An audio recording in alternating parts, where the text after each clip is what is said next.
Olá, começa agora mais um programa Destaques.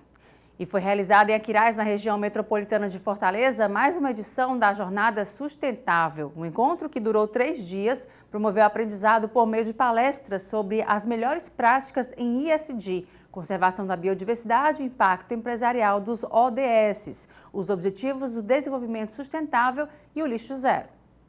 O último dia de jornada teve como sede este espaço no maior parque aquático da América Latina, o Beach Park. Por aqui, passaram representantes de organizações não governamentais, ativistas do meio ambiente, moradores do Porto das Dunas e empresários. Tiziana Rolim foi uma das palestrantes. Hoje a gente chegou num momento que não dá mais para escolher, não é uma opção.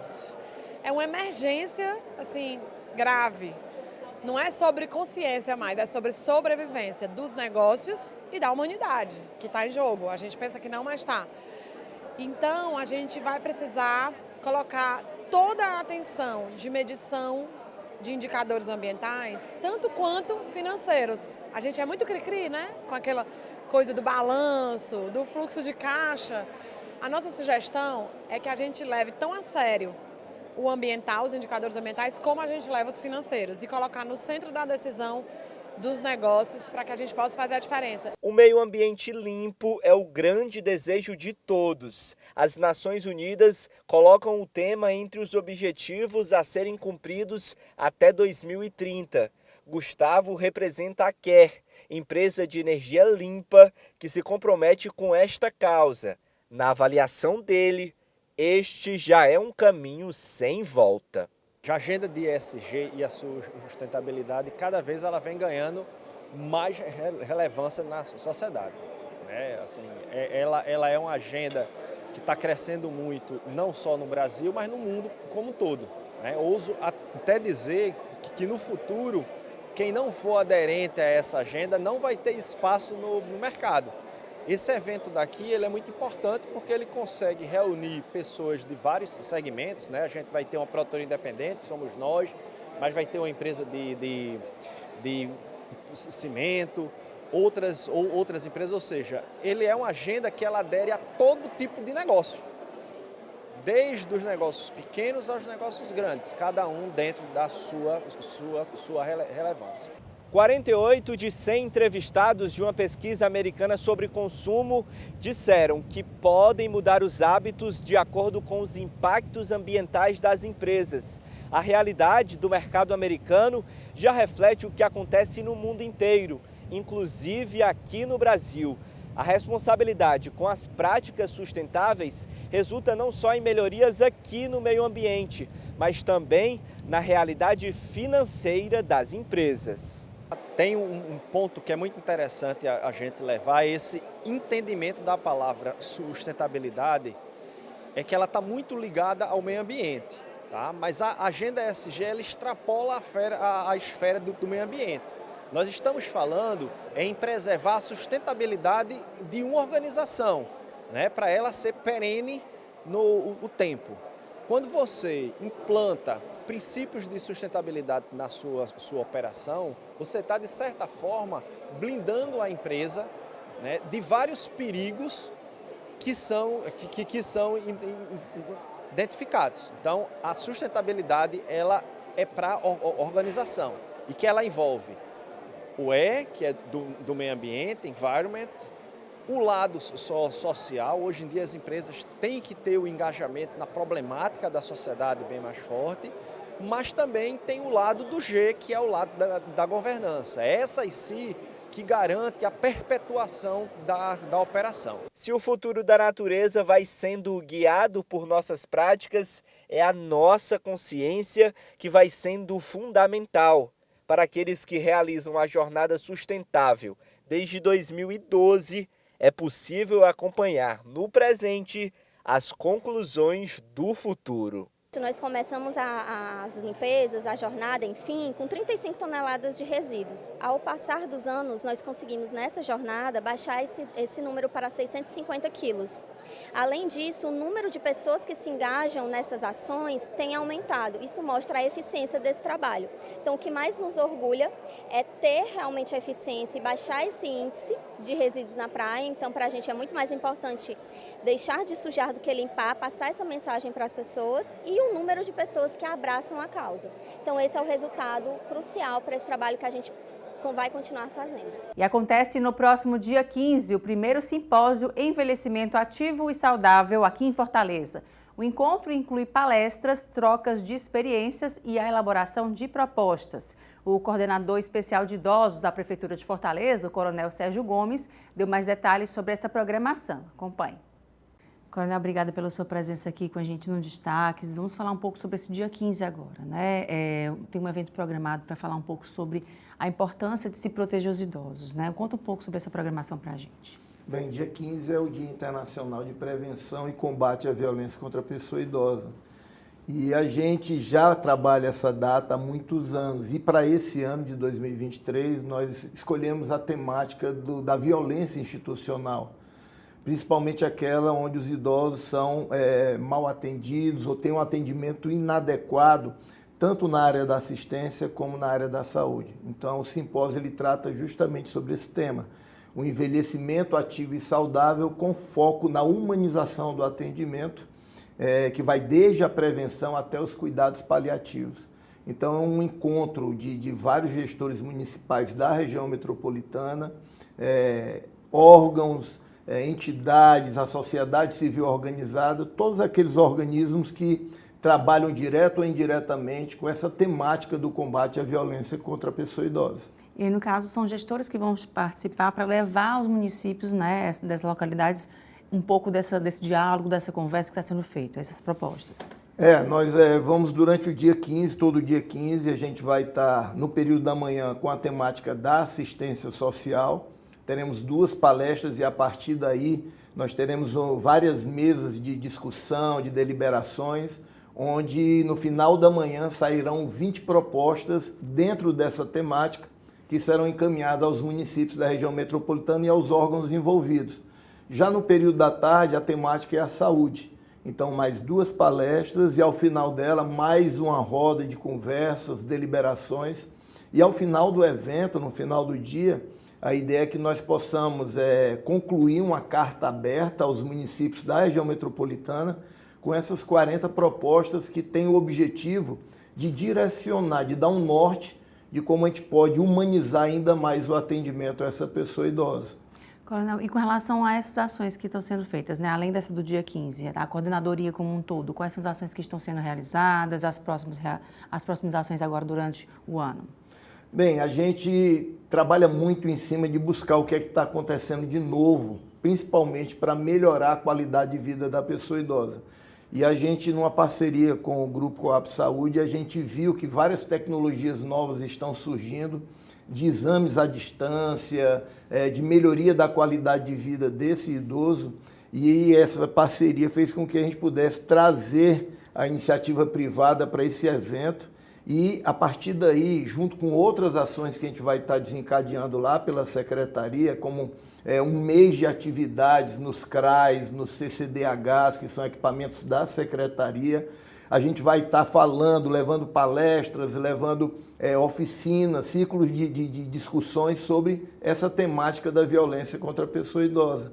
Então é importante porque eu acho que pela primeira vez a gente conseguiu trazer a iniciativa privada para perto do poder público, com as suas expertises, né, ela colaborando para que a gente entenda como é que nós podemos fazer melhor o nosso trabalho. Como é que tem sido essa atenção voltada para o idoso agora também, depois desse processo da pandemia, da situação mais crítica que a gente teve de isolamento, agora que, né, já retornamos, né? Como é que tem sido esse cuidado, esse olhar para o idoso com relação à saúde, à violência? Como é que tem sido esse momento para a pessoa idosa, o cuidado com ela?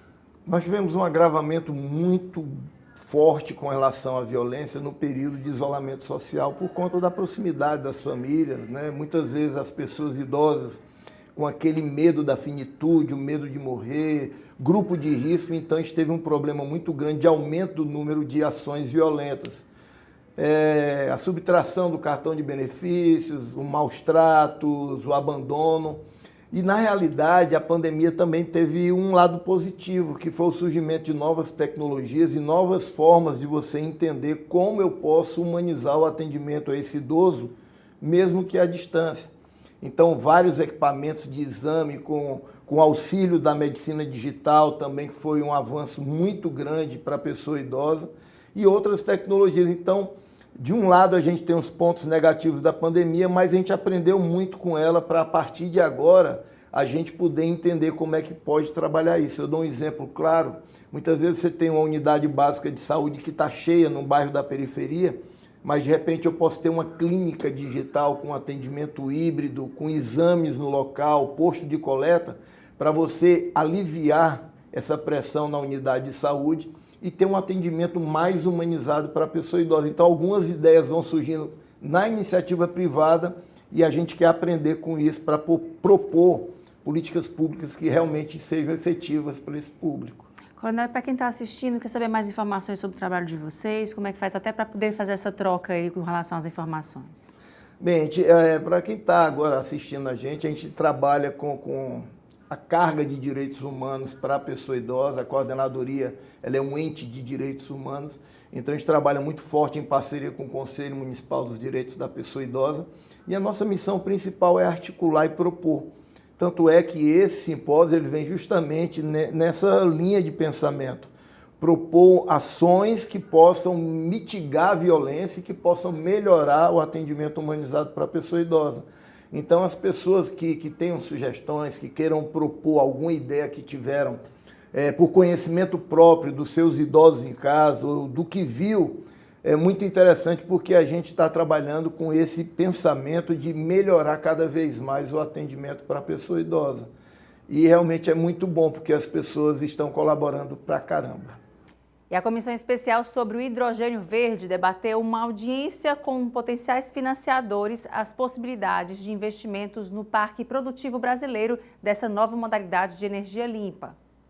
A energia ela está se tornando o grande instrumento de definição de onde vão se localizar as plantas industriais em nível de mundo. A América Latina, e aí especialmente o Brasil, se tornam grandes, gigantescos destinos potenciais para essas plantas industriais. É nesse contexto que a gente tem que pensar o hidrogênio verde. Esse é o contexto. Como fazer da energia limpa e renovável e do hidrogênio verde fatores de atração para essas plantas industriais, para produzirem aqui e então exportar para o resto do mundo. Hoje o Brasil ele tem plenas condições de providenciar não só a exportação do hidrogênio verde, que é, claro, uma espécie de comoditização das energias limpas e renováveis, mas não só isso. A gente pode ser um grande hub de fornecer soluções energéticas limpas para diferentes necessidades. O Parque Produtivo de Hidrogênio, né, ele envolve investimentos, né? Não investimentos somente em infraestrutura, como foi dito, mas em pesquisas, em tecnologias, né? E instituições financeiras, né, como a Caixa, a qual eu estou aqui representando, possuem, né, desempenham um papel fundamental para que nós possamos avançar, né, como parceiros nessa frente. O BNDES é o principal banco, é o maior banco do mundo em termos de empréstimos a projetos de energia renovável. Então, e acho que isso credencia bastante a gente para participar da discussão, para contribuir com as soluções, né? Saio dessa reunião com a conclusão de que não será por falta de aporte de capitais, não será por falta de financiadores que nós deixaremos de avançar na produção do hidrogênio verde aqui no Brasil. E agora a gente vai para o intervalo e volta em instantes. Mais destaques.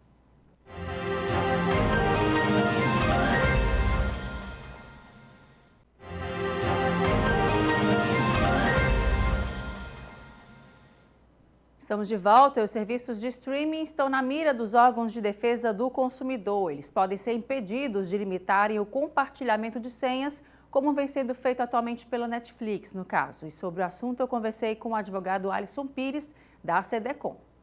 Alisson, obrigada pela sua presença aqui com a gente no Destaques. Vamos falar um pouco sobre esse caso Netflix, né? O que isso tem a ver com o impacto com relação ao consumidor, sobretudo, e com relação aos direitos do consumidor. Pronto, primeiramente, muito obrigado pela oportunidade, pelo convite. Bom, a Netflix começou a mandar alguns e-mails para os consumidores, aqueles que assinam a Netflix, falando que vai começar a cobrar taxa extra de R$ 12,90 por acesso fora da residência do consumidor. Mas, em linhas gerais, ficou uma maneira muito aberta, muito ampla. Eles não explicaram diretamente como que vai ser essa logística de cobrança, como que vai proceder, como que vai ser, eles vão fiscalizar esse acesso do consumidor fora da sua casa. Porque tem muitos meios, tem telefone celular, o seu próprio computador portátil, tablet, enfim. E outras, além de segundas residências que muita gente tem. Então, fica muito aberto, muito amplo esse conceito que a Netflix está de fazer essa cobrança. Preciso fazer algo mais pontual em relação a essa cobrança. Alisson, assim, além do caso Netflix, né, qualquer empresa que tiver feito relação de consumo, né, cada pessoa tem feito um contrato de relação de consumo com aquela empresa, ela pode modificar, assim, do nada, a partir do momento que ela vai ser cobrada, a partir de agora eu vou cobrar de tal forma. O que ela deve fazer, né, de acordo com o Código de Defesa do Consumidor, para que essa pessoa que fez o acordo, ela possa ter informação a respeito das mudanças que vão ocorrer? Pronto. Primeiramente, em relação a cobranças posteriores, diferente da época do contrato, deve ser sempre observado como que estão aquelas cláusulas do contrato na época da contratação. Por exemplo, se no contrato tem até previsão de mudança, ok, aí vai adaptar ao caso concreto, à situação pontual. Agora, se não tem permissão de mudança, se não tem permissão de novas cobranças, novas taxas em relação àquele contrato feito na época da contratação, aí realmente não pode. A empresa deve realmente fazer uma logística de mudança, uma logística de interação com o consumidor, para aí sim poder implementar ou não uma nova taxa, um novo valor cobrado nesse contrato. E nesse caso, sim, as pessoas ainda estão sendo comunicadas, é isso? Dessa modificação, no caso especificamente da Netflix, é isso? Sim, estão sendo notificadas. Já teve alguns consumidores que já chegou a ser adaptado no cartão fatores diferentes. Então, o que a gente pode entender com isso? Eles estão já comunicando e também fazendo a cobrança. Ou seja, antes mesmo que eles se manifestem acerca de como que vai ser de fato, já estão aplicando algumas cobranças extras, o que de fato é algo bem complexo, bem absurdo, chega até a ser, porque não está explicando como é que eu vou cobrar alguma coisa que de fato eu não expliquei como que vai proceder essa logística, entendeu? E nesse caso, quem está recebendo essas cobranças já atualizadas, o que deve fazer se sentir lesado nesse sentido? Pronto, é importante, primeiro, entrar em contato com o suporte da Netflix, pedir o seu contrato da época, que inclusive se você for buscar lá no saque da Netflix, pedir o seu contrato, muitas vezes você não recebe. Eles lhe pedem e eles não lhe fornecem. Então, você deve ainda assim fazer esse protocolo desse pedido e pode procurar, inclusive Reclame Aqui, pode procurar os órgãos de defesa do consumidor, porque como não está bem especificado, ainda não deve ser cobrado. Nesse caso, é com relação a especificamente relações de consumo de forma online, né? Muitas vezes, hoje em dia, os serviços são feitos dessa forma, né? De forma online, não mais num local específico, de assinatura de contrato mesmo, você pegando aquele papel e fazendo. Quais são os cuidados que as pessoas devem ter, né? Ao adquirir um serviço online, ao adquirir um sistema, um aplicativo, enfim, o que ela deve prestar atenção para poder ela não ser lesada, não ser cobrada de forma injusta? É sempre importante, principalmente quando for olhar, comprar, fazer alguma compra online, alguma assinatura online, olhar as cláusulas principais na questão da cobrança, como que é feito, como que é debitado, se tem possibilidade ou não de ter acréscimo nesse contrato. Deve sempre observar também questão de prazo, se esse contrato lá com a empresa tem algum tipo de fidelização. Por exemplo, tem muita empresa, exemplo, a telefonia. Tem muita fidelidade ainda em contas telefônicas, então é importante você frisar isso, olhar a questão do prazo, se tem multa, quanto que é essa multa, se essa multa compensa para você, se essa multa é muito cara, no caso até se tornar abusiva. Então é muito importante ter essa noção do que de fato está contratando, como está contratando e até onde vai esse contrato. E com relação aos direitos do consumidor, as pessoas, você observa que elas estão cada vez mais tendo informações a respeito disso, ou essa avalanche de dados que a gente tem todos os dias, de compra, de venda, de faça, de alugue, de adquira, isso não está fazendo com que a gente consiga parar um pouco para poder se atualizar nisso? Pronto, realmente as pessoas estão comprando muito, assinando muito, fazendo tudo muito, como você falou, uma avalanche de dados. Mas também tem aquela questão que as redes sociais também disseminam muito os dois lados da moeda. Então, é um ponto positivo. Assim como tem um ponto negativo do alto nível de contratação, para fins consumeristas é ótimo, para fim empresarial, melhor ainda. Mas para o consumidor final, muitas vezes ele não tem aquela informação específica, aquela informação, como é que eu posso falar, bem pontual sobre determinado assunto. Então, é importante sempre procurar, se você puder ter uma oportunidade de ler o seu contrato, de procurar alguém que tenha um conhecimento um pouco maior, como até um advogado, em determinados tipos de contrato, se valer a pena. Então, é sempre importante ter essa noção do que fato você está fazendo, do que fato você está contratando, porque realmente é muita promoção, é muita oferta, é muita propaganda. Então, realmente é importante você, de fato, entender o que você está fazendo, o que você está assinando. E sem falar nos golpes, né? Porque a gente vê diariamente serviços sendo ofertados de forma que a gente não solicitou, links que são enviados para a gente de forma de mensagens ou na utilização de uma rede social. Esses cuidados que as pessoas devem ter, né, também. Eu sempre costumo falar o seguinte, empresa multinacional, empresa grande mesmo, dificilmente procura você. Geralmente você procura. Então, quando você recebe uma proposta, uma propaganda muito grande, uma televisão como essa, de um valor surreal, você jamais compre aquilo que eles estão lhe mostrando. Você procure. Por exemplo, tem essa televisão do valor X. Cara, no site da empresa Y, você entrar no site, você ir no equipamento de busca, porque aí você vai estar tendo noção de que aquele site realmente é o site registrado da empresa e não aquela propaganda que pode ser um fake, pode ser uma oferta de fraude. Eu mesmo já passei por uma situação como essa, já tive uma situação de olhar na televisão, cara, esse preço está incrível. Quando eu fui olhar, antes de botar o cartão, eu abri o site da empresa, analisei, essa oferta não existe. O .com.br tem uma grande diferença, às vezes é só .com. E às vezes também quando você vai identificar, sempre se falam com relação a você ir naqueles programas, por exemplo, Reclame Aqui, né, que você às vezes fazer uma compra, você não conhece aquela marca, vê a reputação dela no mercado. Pronto. Né? Inclusive desses sites que está muito na moda, que é como site de essas roupas que são de fora, inclusive, sempre tem as estrelinhas. Analisa as estrelinhas. Aquelas estrelinhas é o consumidor final que está reportando a sua experiência com a empresa. Se chegou no prazo, se conseguiu fazer uma troca dentro do prazo hábil, se recebeu o cupom da troca certinho, se o próprio equipamento que você comprou, a roupa, o que quer que seja, veio de maneira como está no anúncio. Então, aquelas estrelinhas são importantíssimas, porque é uma avaliação do consumidor como você, do consumidor simples.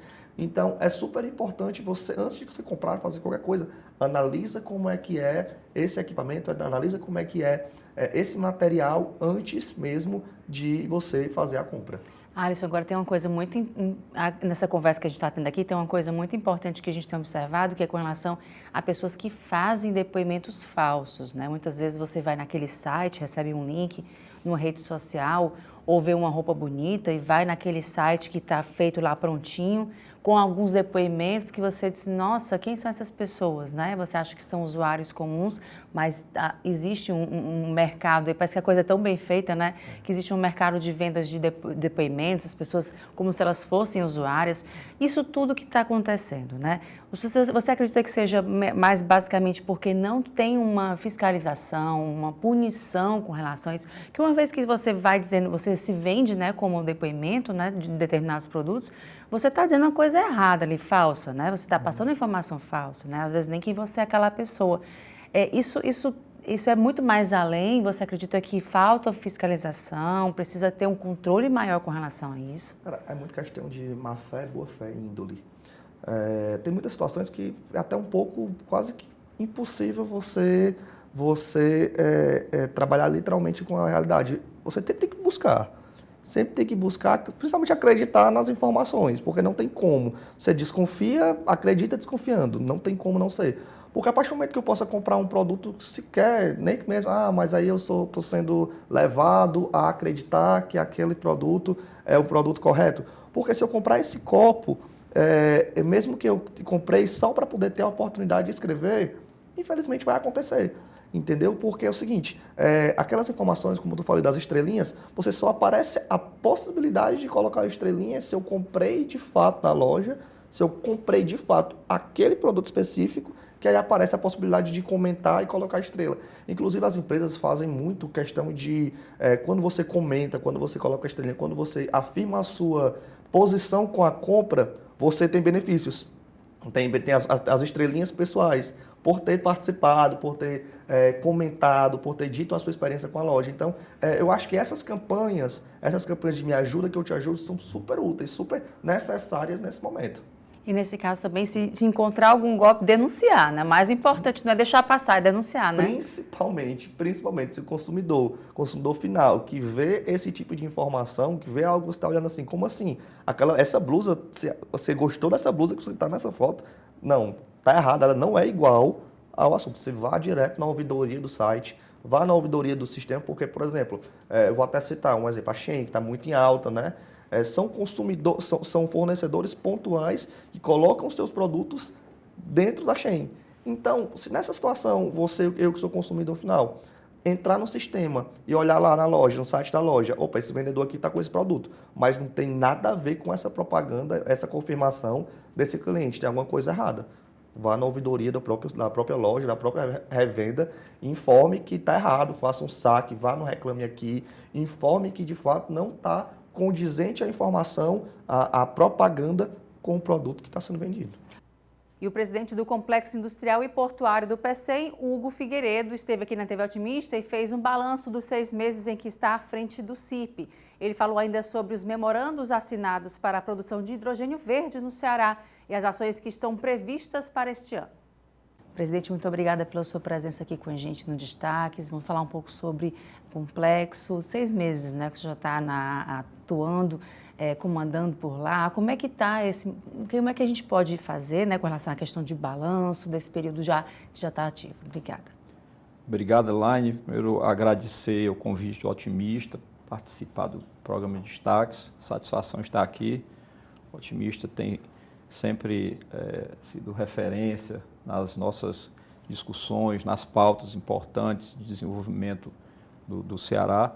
E, naturalmente, o Complexo Industrial e Portuário do PECEM tem estado no centro dessas discussões. A gente está muito satisfeito de ter recebido essa incumbência da governadora Isolda na ocasião, em dezembro, do governador Elman de Freitas. É uma satisfação muito grande fazer parte dessa equipe. E nós temos, nesse período de 6 meses, já visto uma série de ações em andamento que estão cada vez mais sendo consolidadas. Por exemplo, nós tivemos ações que a gente trabalhou no âmbito interno da companhia e tivemos ações, né, de trabalho de atração de novos negócios, novos investimentos, né. No âmbito interno, nós trabalhamos no reforço da governança da empresa, né. Atuação e fortalecimento de setores que lidavam com clientes, né, na própria parte da segurança jurídica, de garantir que esses investidores chegam aqui no Estado e são recebidos, né, com a devida normatização correta, né, para que eles possam trazer os seus investimentos aqui e sentirem que realmente o governo do Estado, junto com o setor privado, também com a academia, conseguem oferecer um ambiente de negócio favorável para que essas empresas, né, que sejam as empresas nacionais ou internacionais, possam ter os seus negócios instalados e tenham um retorno satisfatório para os seus investimentos, né. Ao mesmo tempo também, no âmbito, né, externo, nós temos feito um trabalho de buscar novos empreendimentos, novos negócios com as empresas de diversos setores aqui de energias renováveis ao longo de toda a cadeia produtiva. Nós atualmente já contamos com 30 memorandos de entendimento, né? Assinamos mais 6 nos últimos 2 meses com empresas da China durante um próprio evento que houve muito grande de hidrogênio verde na Holanda, conseguimos trazer mais empresas holandesas também, empresas francesas, enfim, são esforços nesse setor que pretendem garantir que essas empresas que estão assinando os memorandos de entendimento conosco, com o Estado do Ceará, com o Complexo Industrial e Portuário do PECEM, possam, de fato, fazer os seus investimentos. Então, nosso esforço tem sido no sentido de garantir a conversão do memorando do entendimento em um contrato de fato e no investimento para que essas empresas possam realmente implementar seus projetos aqui no Ceará. Pois é, porque tem essa expectativa muito grande do mercado, né, com relação à questão dos protocolos que foram já assinados, né, e aí cria essa expectativa mundial, né, estadual, enfim. Nesse momento, né, que esse trabalho está sendo feito para que, de fato, né, esses contratos sejam firmados, enfim, essa expectativa toda dos setores, da economia local, isso vai significar... a gente tem como mensurar com a questão de empregos, de logística, de infraestrutura, capacitação. É um mundo muito grande que abre com o hidrogênio verde, né? Exatamente. Nós, nesse momento, nesses últimos 6 meses, temos feito um esforço para garantir que essas empresas aqui no Ceará encontrem um ambiente de negócio favorável e possam produzir hidrogênio verde e seus derivados ao menor custo possível, né? E para isso, no Porto, nós estamos nos preparando também para adequar a própria estrutura portuária. Nós temos um planejamento de médio e longo prazo, em torno de 5 anos, que prevê já investimentos só da área da própria do Complexo Industrial e Portuário do PECEM, incluindo também a ZPE, da ordem de R$1 bilhão, né? E, além disso, estamos trabalhando nas utilidades, são utilidades que são necessárias para se produzir o hidrogênio verde. Por exemplo, fornecimento de energia elétrica, né? Para produzir hidrogênio verde, você precisa quebrar a molécula da água, né? Tirar o hidrogênio, né? Separar o oxigênio. Então, esse hidrogênio é o hidrogênio verde. Para a produção desse hidrogênio verde, precisa também de água, é outra utilidade. Então, nós estamos trabalhando num projeto de água de reuso a partir do esgoto da região metropolitana de Fortaleza, que dá também um adicional aqui de sustentabilidade no projeto em si, né? de produção de hidrogênio verde. Além também da própria infraestrutura de armazenamento do hidrogênio, da amônia, que é a forma como o hidrogênio será transportado para os países da Europa nesse início. Então, esse esforço todo de empresas de utilidades também devem acarretar um investimento da ordem de R$1,2 bilhão nos próximos anos. Isso tudo para garantir que a gente consiga fazer com que os contratos que já foram assinados com o PECEM, das empresas Fortescue, AES e Casa dos Ventos, possam avançar rapidamente, de forma competitiva, e para o próximo ano, e essa é a nossa expectativa, que elas tomem as suas decisões finais de investimento no próximo ano. E aí a gente, com essas empresas tomando as suas decisões finais de investimento, nós vamos ter a possibilidade de trazer em torno de $8 bilhões até 2030, apenas contando essas 3 empresas, né? E, naturalmente, aí o impacto na economia, né, que vai se vislumbrar é grande. Você perguntou aí com relação a estimativas de empregos. Nós, hoje, já temos lá no Complexo Industrial e Portuário do PECEM mais de 60 empresas, né, instaladas na área do complexo. São 19 mil hectares de área para desenvolvimento industrial, que empregam em torno de 80 mil colaboradores diretos e indiretos, né? E essa expectativa, com uma nova rodada de investimentos, é que a gente possa duplicar essa quantidade de empregos gerados. Agora, para a gente poder responder assim, com mais propriedade, inclusive quais os setores que serão diretamente impactados. A gente sabe que o setor de energias renováveis certamente será um grande beneficiado, né? E a expectativa é que a gente consiga ter esse desenvolvimento espalhado pelo Estado, dessas empresas que vão fornecer energias renováveis. Agora, nós estamos no processo de negociação com a Secretaria de Planejamento, com o IPES, a própria Secretaria de Desenvolvimento Econômico e a Secretaria do Trabalho para avançarmos com um estudo que possa mensurar não só o impacto atual, né, e validar essas informações de forma técnica, precisa, né, com os devidos modelos econômicos, mas também o impacto que isso poderá trazer para o estado do Ceará como um todo, não só em termos de geração de empregos, mas o tipo de emprego que vai ser gerado, expectativa de salário médio, né, desses novos empregos, a participação do PIB, né, o incremento do PIB que essas empresas vão ocasionar, porque o nosso desafio, como Complexo Industrial e Portuário do Pecém, é contribuir para que o Ceará consiga dobrar o seu PIB per capita, né, o mais rápido possível. Né? Essa está dentro do nosso planejamento aqui do estado do Ceará, até 2050, né, o plano do Ceará 2050, de dobrar esse PIB para a gente chegar na média do PIB per capita nacional. Presidente, para a gente encerrar aqui, quais são as próximas ações previstas? O que a gente já tem para esse ano ainda até finalzinho do ano? Pois não.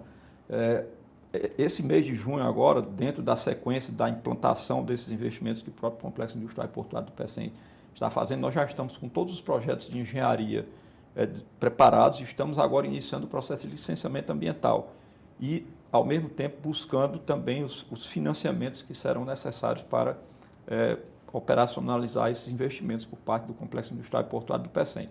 O mês de junho, nós já devemos ter uma audiência pública para efeito de licenciamento ambiental dos projetos do próprio Complexo Industrial e Portuário do Pecém, como eu falei aqui, a parte da ampliação de um PIA para adequar, né, a exportação de hidrogênio, né, formação de um novo berço, construção de um novo berço, um terminal de múltiplas utilidades, assim como também todo um corredor de utilidades, né, que requer uma infraestrutura para que as empresas possam utilizá-la para implantar os seus projetos. Isso tudo requer um licenciamento ambiental. A gente está com essa audiência prevista para esse mês, né? Em paralelo, também estamos trabalhando né, com fontes de financiamento, né? O próprio Banco Mundial, vamos avançar também negociando com outros bancos de desenvolvimento, Banco Nordeste, BNDES, enfim. São muitas empresas e órgãos de financiamento que estão interessados em aproveitar essa oportunidade que o Ceará tem, o Pecém tem, o Brasil tem, para ser uma grande potência nessa transição energética mundial. A gente agora vai para o intervalo e volta em instantes com mais destaques.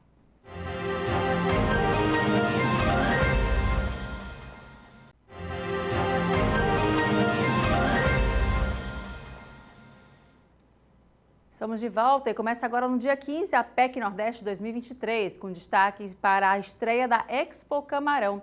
Ítalo Rocha, que é vice-presidente da Associação dos Produtores de Camarão do Ceará, a PCC, esteve aqui na TV Otimista e deu mais detalhes sobre a programação. Ítalo, obrigada pela sua presença aqui com a gente para falar um pouco sobre a Expo Camarão, né? A programação começa agora dia 15, não é isso? Isso, dia 15 dessa semana, né? Dia 15, 16 e 17. É um evento atrelado à PEC Nordeste, né? Que é o guarda-chuva maior, né? E a Expo Camarão foi uma parceria, né, entre a APCC e a FAEC, Sistema FAEC-Senar, onde eles demandaram que o setor produtivo participasse diretamente na programação, né, na realização da feira em si, da Expo Camarão. E aí, nesse caso, na programação, a gente um público esperado, é somente aqui do estado do Ceará. Quem é que vai fazer parte desse momento?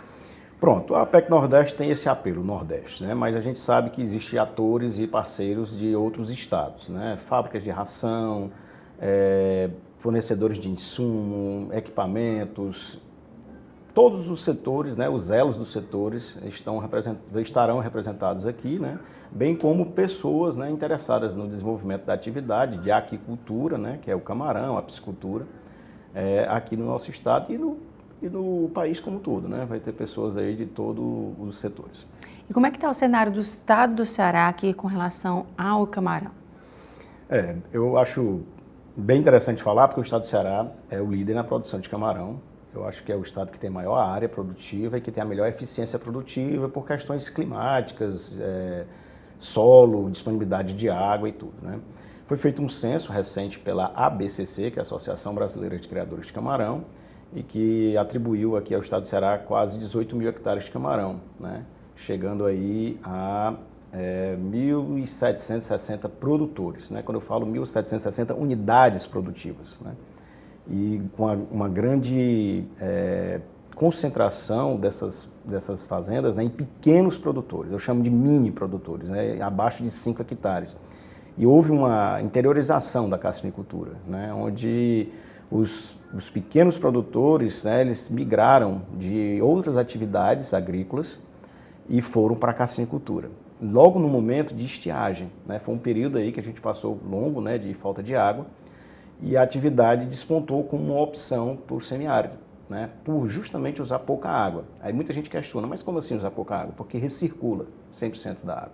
Então, nós temos mais de 80% dos produtores na classificação de pequenos e mini produtores.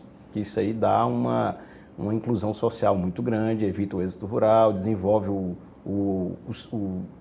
interior, né? Não só as capitais. E aí nessa movimentação desse setor, durante a programação, estão previstas palestras, oficinas? Pronto. A intenção nossa foi tornar o evento bem eclético, né? Tentar cobrir aí o máximo de serviços também, né? Então a gente pensou, né? O seminário em si, que é a parte das palestras, né? Mesas redondas, que já eu posso pontuar alguma coisa sobre isso. A outra novidade, que é uma intenção nossa de fazer, é o balcão de serviços, né? O balcão de serviços é justamente para facilitar a vida do pequeno produtor, que para não precisar vir para Fortaleza, às vezes ele não sabe quais são os órgãos que ele procura para conseguir uma licença na SEMASSE, na DAGRE, na COGÉ, uma outorga. Então, a ideia é facilitar, para que o produtor se aproxime dos serviços públicos e consiga ter o que ele demanda para um licenciamento, para um financiamento, para o que seja a demanda dele.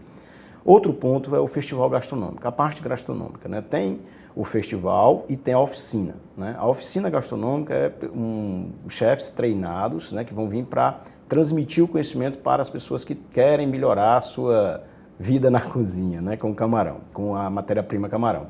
E o festival em si é restaurantes que vão estar ofertando camarões durante a realização dos 3 dias da feira ao público, né, com preços acessíveis, uma forma de degustar o produto. Tem também a parte das visitas técnicas. A gente pleiteou com parceiros para que haja visitações nos 3 principais segmentos da cassinicultura, que seriam, né, a parte de produção de pós-larva, a produção de ração, a fazenda propriamente dita e o beneficiamento. Então a gente tem aí uma verticalização da cadeia, né, para que as pessoas possam, até interessados ou pessoas que não conhecem ainda de onde vem a sua ração, né, que é o maior insumo da cassinicultura, ele saber de onde vem, o formato, o cuidado, o zelo, o preparo, né, todos os processos para que ele tenha mais confiança em produzir. Ítalo, nesse caso, para quem quiser saber mais informações, tanto da programação como também do trabalho de vocês, como é que faz para encontrar? Pronto, existe nas redes sociais, né, tanto a Expo Camarão, né, como dentro do Guarda-Chuva Maior PEC Nordeste 2023, e a associação, que eu sou vice-presidente, né, que é a APCC, que é a Associação de Produtores de Camarão do Ceará, né? Em todos esses 3... na parte de mídias sociais, a gente consegue, o produtor que tiver interesse ou uma pessoa que quer investir na atividade, né, ou um curioso, né, vai ter acesso às informações sobre a PEC Nordeste. E além disso, desse trabalho de você da associação, além desse encontro, né, junto à PEC Nordeste, o que está programado para os próximos meses? Já pode soltar aqui para a gente? Posso. É assim, na verdade a agenda é contínua, né? A gente tem trabalhado aí com essa questão de articulação política, né, para para atender às demandas setoriais, né? Um exemplo, o que o pessoal do Camusim precisa é diferente do que precisa no Acaraú ou em Jaguaruana, né? Então a gente sempre tem esse contato muito próximo com o produtor, tentando atender às demandas, né? Uma delas, né, a gente sabe que é muito importante essa questão da realização de eventos, né? A gente está interiorizando a questão de eventos gastronômicos, porque promove o consumo. Tem uma parceria, né, com a Abrazel, que é a Associação de Bares e Restaurantes do Estado do Ceará, a Abrazel CE. E a gente montou a Quarta do Camarão, que é uma forma de incentivar, né, que o produtor, né, que o consumidor, na verdade, o cliente de restaurante, busque os restaurantes na quarta-feira, porque vão saber que lá vai ser o dia de comer camarão, né, com preços especiais, com alguma condição atrativa, né, ao consumidor para comer camarão na quarta-feira também, não só no final de semana. E a gente agora traz uma dica de cultura. Este ano o Grupo Comédia Cearense completa 66 anos de existência e está em cartaz no Teatro Nadir Papi Saboia com o clássico Branca de Neve e os Sete Anões. A atriz que faz a Branca de Neve, Anne Maia, esteve aqui na TV Otimista e falou mais sobre esse espetáculo. Confira. Anne, obrigada pela sua presença aqui com a gente. Você está em cartaz aqui em Fortaleza com uma Branca de Neve, mas antes de ser Branca de Neve, me conta um pouco da sua história, da sua trajetória. Tudo bem, estou muito feliz de estar aqui. Eu comecei a minha carreira com 2 anos de idade no teatro, já tenho mais de 20 personagens. E nessa minha história, já que eu estou em cartaz no teatro, nesse espetáculo A Branca de Neve e os Sete Anões, com 7 anos de idade, eu fui com 8, por aí, eu fiz o Zangado nesse espetáculo, A Branca de Neve e os Sete Anões. E agora, com 15, eu tô fazendo A Branca de Neve. Então, eu quis começar com isso porque eu acho muito, muito legal contar essa história. E eu me lembro que, com 2 anos de idade, eu tava na escola, no mesmo teatro que está sendo o espetáculo agora, com a Branca de Neve. Eu estava lá com as crianças e a minha mãe que me falou essa história. Ela falou que a professora chegou com uma cesta de maçã, falando que ia ter uma peça no final do ano, alguma coisa assim, e que era para as crianças adivinharem qual peça ia ser. Aí eu fui a única que levantei, peguei a maçã, mordi e me taquei no chão. Já foi logo ensaiando, né? Aí a professora falou pra minha mãe, pedindo pra eu ser a Branca de Neve pequena. E eu achei isso muito legal, porque agora eu tô fazendo a Branca de Neve, meio que realizando meu sonho de pequenininha. E a minha vida profissional, comecei em 2018, fazendo musical, A Noviça Rebelde, no Rio de Janeiro, 2019 a 2021. Eu fiz uma novela, eu fiz parte do elenco da novela Nos Tempos do Imperador, com a Princesa Isabel na primeira fase. Foi uma experiência mágica, porque conheci atores experientes, foi a minha primeira novela, ainda mais tendo um personagem assim, importante para a nossa história. E em 2022 eu fiz uma pequena participação em um longa-metragem que foi gravado aqui no Ceará também, que vai estrear no final desse ano. E aí, nesse caso, me fala um pouquinho sobre esses desafios. Você já tão nova, 15 anos, mas já tem uma bagagem muito preciosa já de vivência, né? Quais são esses desafios que você já vivenciou, o que foi mais complicado, o que foi mais desafiador para você até agora? Então,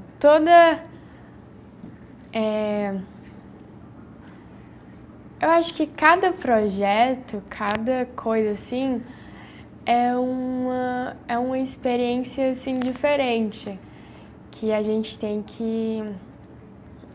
É um desafio, né, para todo artista, mas o personagem... Eu acho que qualquer artista tem que estar pronto para qualquer coisa. Inclusive, eu já fiz, no teatro, já fiz uma cabra, eu já fiz 2 personagens de meninos, eu fiz o Miguel de Peter Pan e o Zangado, da Branca de Neve. Então, a gente tem que encarar, né, isso. Mas, assim, eu acho fácil para mim. Porque, assim, acredito que sejam desafios distintos, né? Uma vez que você está na plateia, no teatro, você vê a reação do público, né? Já acontecendo, batendo palma, né? Já aquele calor, tirar foto e tudo mais. E acredito que para gravações, né, você que fez parte de uma novela, já é diferente, né? Você não consegue ver o público, né? Como é que é isso, assim, para você?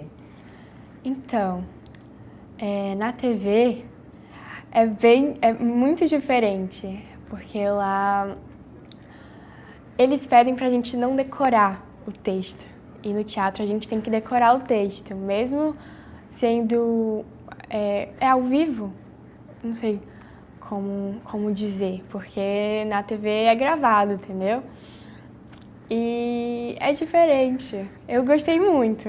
Eu prefiro TV porque é muito emocionante ver a pessoa assim na TV.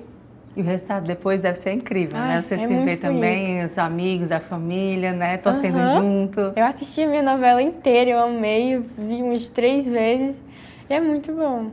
Anne, agora você está em cartaz, né? Isso. Com a Branca de Neve e os Sete Anões, no Teatro Nádia Papsaboia, né? E aí, como é que é fazer teatro infantil, né? A criançada lá próxima, querendo tirar foto, vai fantasiada de Branca de Neve, né? Eu já Quer vi. tirar foto junto com a Branca de Neve. Como é que é esse calor do público e da criançada, né? Porque é um amor genuíno, né? Elas acreditam realmente que você é a Branca de Neve ali, né? Como é que é essa troca? Bem, eu acho isso muito maravilhoso, fazer uma peça assim infantil e eu me sinto bem, eu gosto muito disso, de atuar, principalmente com as crianças. E domingo, ontem, eu vi 3 crianças vestidas de Branca de Neve, eu achei muito fofo e eu acho mágico, eu acho muito legal. Anne, então, para quem está assistindo, que ainda não se programou, não está sabendo, mas a gente está avisando aqui, né, para quem está assistindo, que está acontecendo aí em cartaz durante o mês todo de junho, não é isso? Isso. Até quando vai a programação? Até dia 9 de julho, aos domingos, às 17 horas. Então, deixa aí o convite para quem está assistindo. Pronto, gente, eu vou falar que é todos os domingos, até dia 9 de julho, às 17 horas, no Teatro Nádia Papsaboia, do Colégio Farias Brito. E leva a criançada vestida de Branca de Neve também, né? O espetáculo A Branca de Neve e os Sete Anões. Dica imperdível, hein? O Destaques agora fica por aqui. Obrigada pela sua companhia e até o próximo programa.